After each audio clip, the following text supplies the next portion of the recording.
Yacht, hey, my relatives. Hello, it's Mark Charles, and it is what day is it? It's Wednesday, this November 30th, the last day of November, and I'm sitting down with my second cup of coffee, and I had some things I was thinking I might want to talk about today, but I came across a social media post by President Biden that both responded to it online, and I thought we probably need to talk about this because it actually frames some of the things that are going on in our country right now. So we're going to be talking about that in a few minutes. But before I begin, I want to do as I always do, which is acknowledge that I am living on the land of the Piscataway. It's now called Washington, D.C., but the Piscataway. The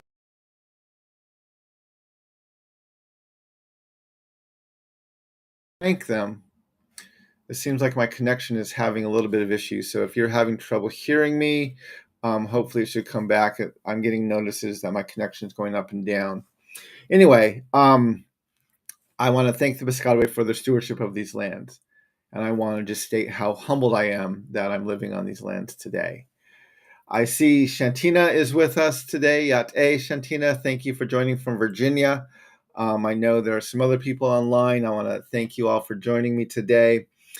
And let's just jump right into this, right? So this morning I was kind of scrolling through my social media and I came upon this tweet by President Biden. And it says, fair competition is what made America the wealthiest, most innovative nation in history. Now imagine if we gave everyone a full and fair chance to get ahead. That's what I plan to do. And you read that, and at first you're like, okay, yeah, he wants to level the playing field and make things more fair.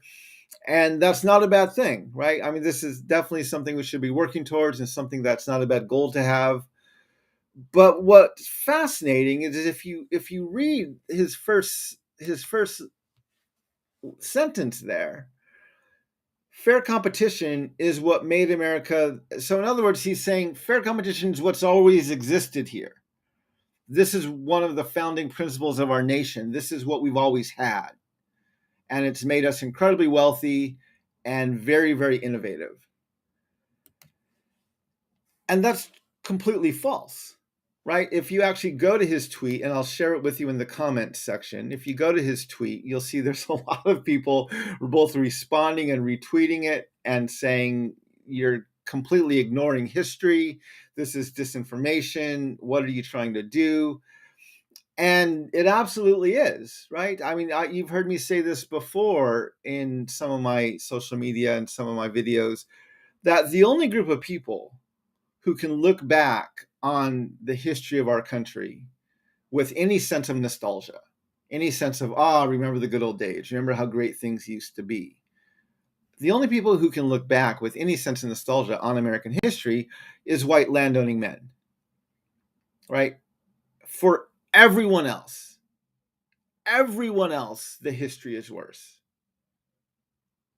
Less freedom, less equality, less opportunity, less education, less ability to vote for everybody else except for white landowning men.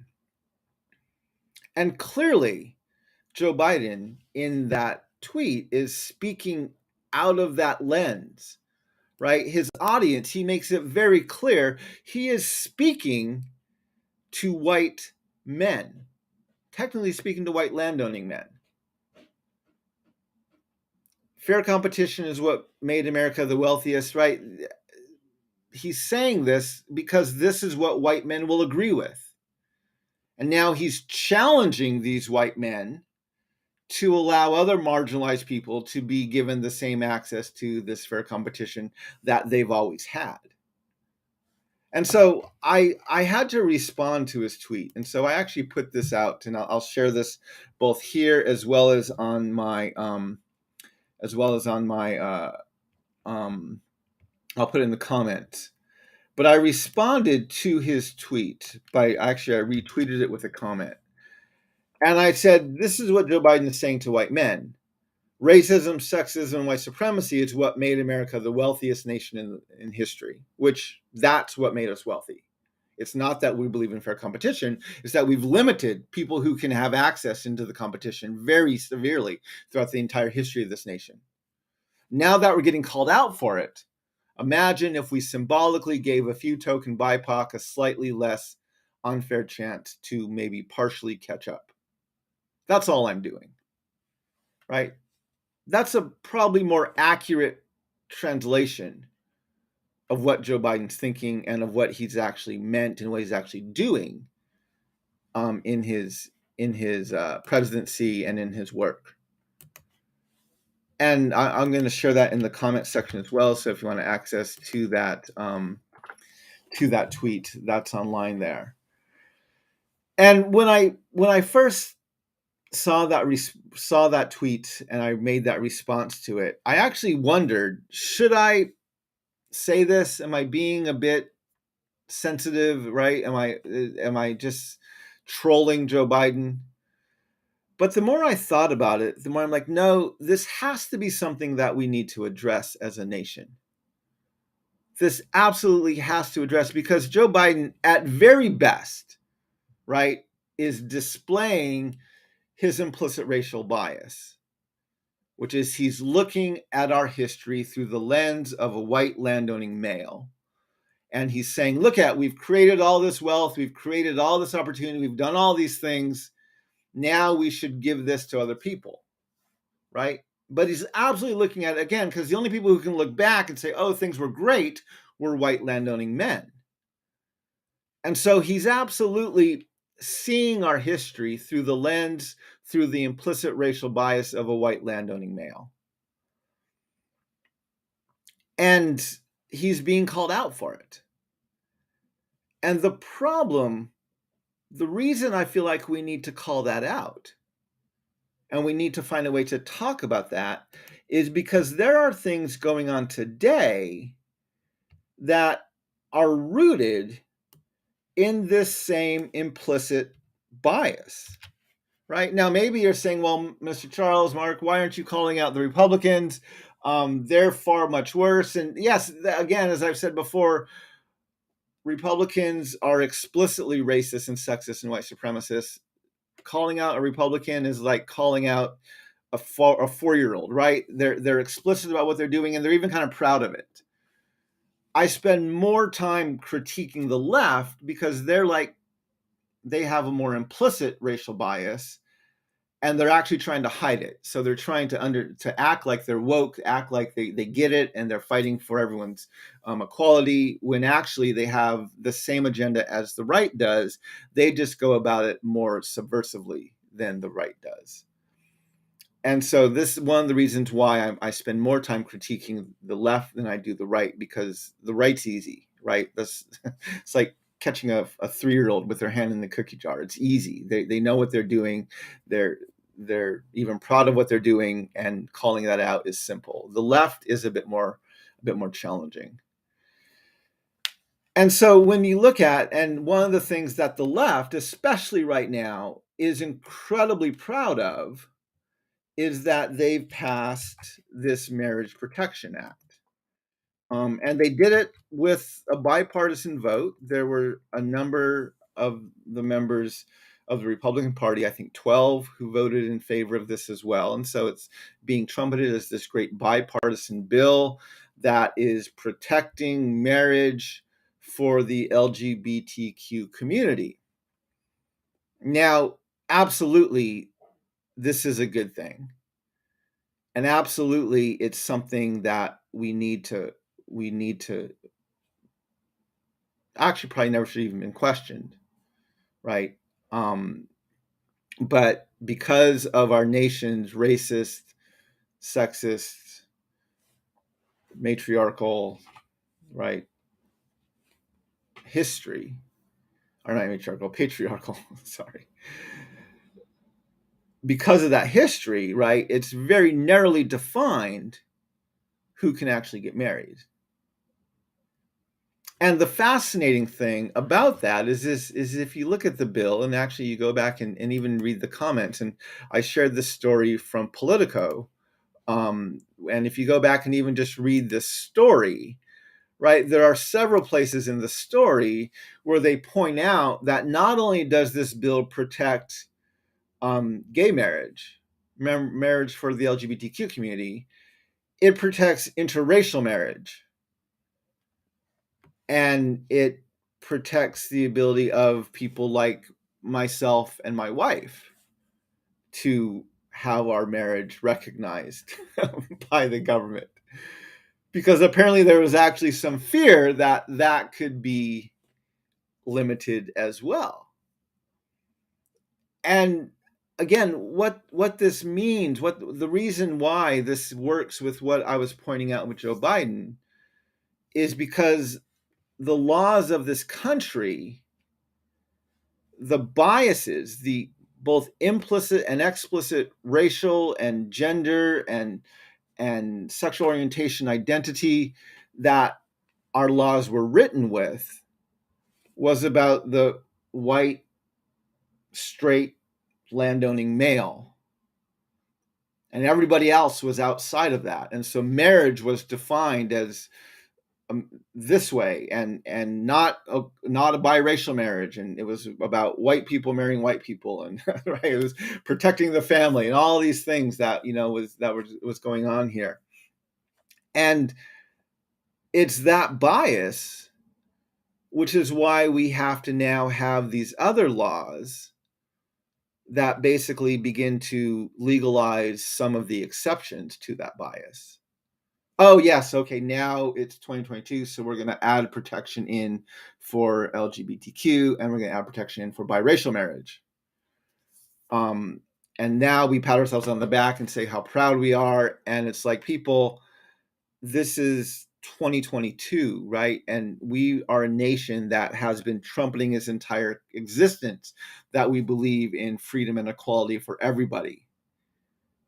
Why are we doing this now only in 2022? Right? This is why is this not the assumed position of our laws when we define marriage? Why do we have to make these exceptions? And it's because our race, our history, our laws, our legal system, our foundations are absolutely racist, sexist, and white supremacist. And so when the leader of the quote unquote woke party says things like, we've always done this in our history, and it's what made us wealthy, and it's what made us prosperous, and doesn't acknowledge that that wealth and that prosperity came based on the dehumanization and the exclusion of these other groups of people, well, we have to call that out. We have to call that out, right? Mr. President, you may have somewhat good intentions, but you have a massive blind spot, a huge implicit racial bias.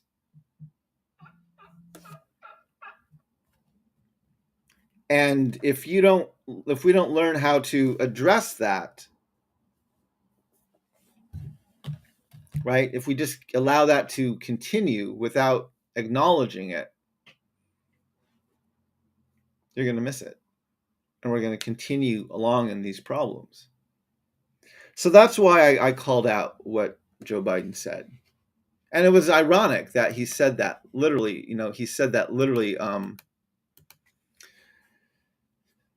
the day after Thanksgiving, right? Which I pointed out earlier is the day that basically Abraham Lincoln asked us to give thanks to God for the fruits of the genocide he was actively committing. And 2 days before the massacre at Sand Creek, 3 days before the massacre at Sand Creek, where this nation just went through and massacred Native peoples because they wanted to complete their manifest destiny.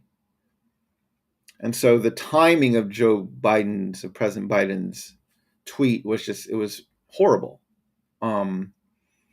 and is deeply rooted in his implicit racial bias and in the myth of American exceptionalism, which is also rooted in the lie of white supremacy.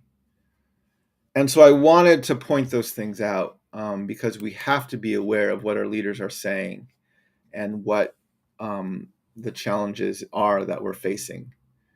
And we can't. I'm very disappointed that so many people believe that it is the left that gets it. And the left doesn't get it. They don't get it. They are just as racist and sexist and white supremacist as the right is. They have the same goals and the same agenda. They just have a more diverse base, and so they have to find ways to sneak their stuff in there. But the left is not advocating for these things. They want to blame it all on the right. And so we have to point this out when it happens. We have to acknowledge these things when they take place. Anyway, so I wanted to talk about that. And there was one other thing I wanted to share with you, and this was regarding something that I saw last week, and that is, and let me pull up the tweet I want to share with you. It's about the Cherokee Nation. When the Cherokee signed their treaty with the U.S. government, the treaty that actually led to the Long Walk, one of the provisions of that treaty was that the Cherokee Nation would get a delegate to the House of Representatives. And in this past month, well, I mean, they've been working at this for a while, but in the past month, there's been a lot of movement to actually make that delegate a reality. And the Cherokee Nation is fighting for their treaty right to have a delegate in the House of Representatives. I'm guessing there's some resistance to it because this hasn't happened before, but it looks like there might be a chance or an opportunity for it to happen now. And so there's been a lot more publicity about it. So I shared that with you. There's the link to that in the comment section. And in that article, one of the things that it points out is that this is a non-voting delegate. And that when I first heard they were fighting for a delegate, a representative in Congress, I was actually really excited. But when I read closer and found out it was a non-voting delegate, I was both disappointed but also not surprised. Right? Because I can tell you, as a resident of Washington, D.C., the District of Columbia, who also has a non-voting delegate in the House of Representatives, along with some of our other colonies.